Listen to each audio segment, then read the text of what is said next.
রিঙ্কু সিংহের দিন শেষ। কেকেআর তারকার কেরিয়ার বরবাদ করবে 200-র বেশি স্ট্রাইক রেটের এই ব্যাটার। ম্যাচ ফিনিশার হিসেবে আন্তর্জাতিক ক্রিকেটে ব্যাপক নাম করেছেন রিঙ্কু সিং।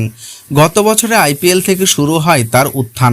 তার বিধ্বংসী মেজাজে মুগ্ধ গোটা ক্রিকেট ম্যানেজমেন্ট। আইপিএলে চলতি সিজনেও কেকেআরের হয়ে মাঠ কাঁপিয়ে পারফর্ম করেছেন।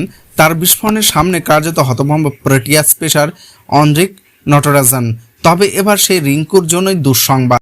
সম্প্রতি রিঙ্কুকে টক্কর দেওয়ার জন্য আরও এক ব্যাটসম্যান উঠে এসেছেন, যিনি ফিনিশারের পাশাপাশি ব্যাটিং ও বোলিংয়ে সমান পারদর্শী। ক্রিকেট বিশেষজ্ঞের ধারণা, কোথাও না কোথাও এই ব্যাটার রিঙ্কুর জন্য বড় হুমকি হতে পারেন।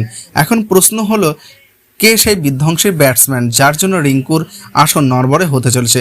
উল্লেখ্য, আইপিএল 2024-এর 17তম ম্যাচটি খেলা হয় গুজরাট টাইটান্স এবং পাঞ্জাব কিংসের মধ্যে। এক বল বাকি থাকতে 3 উইকেটে ম্যাচ জিতেছিল পাঞ্জাব। শিখর ধাওয়ানের নেতৃত্বে দলের জয়ে গুরুত্বপূর্ণ অবদান রেখেছিল শশাঙ্ক সিং। বলে রাখি, 6 নম্বরে ব্যাট করতে নেমে 29 বলে 61 রান করেছিলেন তিনি।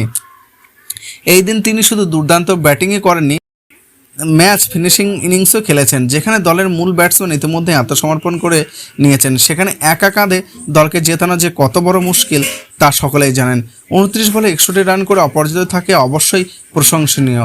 তবে আসন্ন টি20তে রিঙ্কুর জন্য তাকে বড় হুমকি বলে মনে করছেন বিশেষজ্ঞরা। উল্লেখ্য যে রিঙ্কু লোয়ার অর্ডারে ব্যাট করেন, 5 অথবা 6 নম্বরে নামেন তিনি। চলতি আইপিএলে এই শশাঙ্ক 5 অথবা 6 নম্বরে ব্যাট করতে নামেন। শশাঙ্ক যদি লাগাতার ভালো পারফরমেন্স করতে থাকেন, তাহলে তাকে দলে সুযোগ দিতে পারে বিসিসিআই। সেক্ষেত্রে রিঙ্কুর স্থান কী হবে সেটা নেই এখন বড় প্রশ্ন।